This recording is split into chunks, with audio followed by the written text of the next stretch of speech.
Some people will balk when you explain to them that Israel was involved in 9/11 and you talk about this. They'll say, "Oh no, Israel wouldn't do that." You know, there's many Christian Zionists in this country who say, "No, no, no, Israel's our strategic ally." I would just point out they should read some history. In 1967, in the Six-Day War, on June 8th, Israeli military, Air Force, and Navy viciously attacked a ship called the USS Liberty, which was an unarmed American spy ship under the NSA off the coast of Egypt in international waters. And it was flying an oversized American flag, and the Israeli pilots were flying over the ship. They'd been buzzing over it all morning long before the attack began. And then the attack began. They hit it with a torpedo in the middle, killing 34 Americans. Then they bombed it, dropped napalm.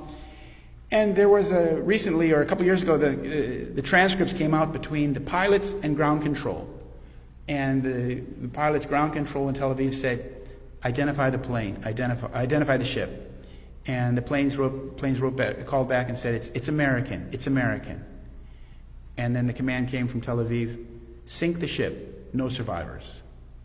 So they intended to put this ship on the bottom of the ocean, but it was one of those old World War II Liberty hull ships, which have good compartments underneath, and it didn't go down. The torpedo went right in the middle of the ship and killed all of the guys down below with the headphones on that were interpreting what the signal's intelligence. Killed all of them, but the ship didn't sink. But when the Americans tried to put life rafts into the water, the Israeli gunboats were machine gunning the life rafts. They had no intention. They intended the ship to go down the bottom, and had it gone to the bottom, it would have been blamed on Egypt. And this would have brought us very close to a nuclear war, but that's another story. This was Lyndon Johnson was in the White House, and he was very, very pro-Israel.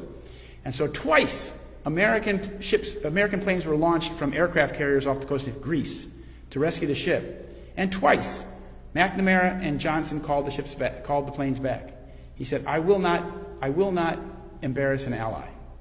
So 171 Americans were brutally wounded on the ship and 34 killed. And that little piece of history is not generally well known in America because it's not taught. It's simply suppressed. So 7 countries in 5 years. This is General Wesley Clark, and he went to the Pentagon 10 days after 9/11. He said, I went through the Pentagon and I saw Rumsfeld and Deputy Secretary Wolfowitz. And he said, one of the generals called me in and said, "Sir, we've made the decision we're going to war with Iraq." And he said, "We're going to war with Iraq? Why?" "I don't know," he said. He said, I came back a few weeks later, and by that time we were bombing Afghanistan. I said, "Are we still going to war with Iraq?" He said, "Sir, it's much worse than that. We're going to take out 7 countries in 5 years, starting with Iraq, then Syria, Lebanon, Libya, Somalia, Sudan, and finishing off Iran." And he said this in March 2007 in several speeches. Now, you can see from that shopping list, 5 of those nations have already been done. Lebanon is already pretty much broken up along ethnic lines. And really the only one that's left is Iran. And you see with our current president, Donald Trump, he's very gung-ho, actually, at least what he says, in waging war with Iran. Now, waging war with Iran would be disastrous for us and for the whole region, so I hope he doesn't do that. I hope he has enough sense to avoid that kind of thing. But this is the shopping list. Now, whose shopping list is this? What American interest is it? Wesley Clark was confused. What American interest is it in overthrowing these 7 Middle Eastern countries?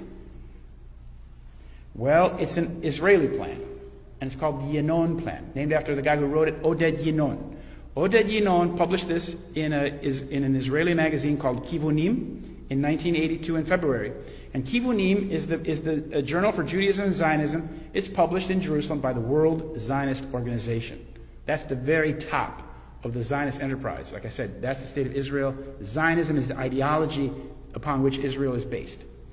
And the Yinon Plan, according to the man who translated, Israel Shahak, a professor of chemistry, he said it represents the accurate and detailed plan of the present Zionist regime, the Likud, for the Middle East, which is based on the division of the whole area into small states and the dissolution of all existing Arab states. So what it means is something called Balkanization. You break up a country, a big country, and you reduce it to ethnic components, like what we've done in Yugoslavia. Yugoslavia was a large socialist state, in southeastern Europe, and now today it's, I think, 7 little statelets. Iraq is de facto 3 states today. Kurdistan in the north, the ISIS area, Sunni area in the west, and the Shiite area in the south. Syria is very fragmented. Whether it stays that way or not, we'll see. Tripoli, Libya has been fractured into 2 or 3 pieces. Sudan is now de facto or de jure 2 countries, South Sudan and Sudan. Somalia is chaos. Yemen is chaos. The whole Middle East is chaotic. We don't see it that much because our media is more interested in manipulating our point of view than informing us of what's happening. But a day doesn't go by that some terrible atrocity doesn't happen in one of those countries. So this is the Yinon plan. And thanks to Israel Shahak, a personal friend of mine, in 1982 he translated this document into English so that we would understand what the Zionist policy or plan was for the region. So after 9/11, the Israeli connection, of course, became more pronounced. And here you have at the White House, you have at the Pentagon, you have something called the Defense Policy Board. And the Defense Policy Board is a bunch of civilians, basically at that time neocons, Jewish neocons, who made policy for the Pentagon. And the head guy was Deputy Defense Minister Secretary Wolfowitz at the head of the table here. And across the table, smiling with the mustache, that's Rabbi Dov Zakheim. And he was the comptroller at the Pentagon. You might recall he was the man who said the day before, he was the comptroller of the funds. The day before 9/11, Rumsfeld told the public that there's missing $2.3 trillion, unaccountable, in the defense budget. That was on September 10th, 2001. He announced that. And sitting next to the Israeli man there, the Israeli man is the guy with the red beret. He's the Shaul Mofaz, an Iranian Jewish guy.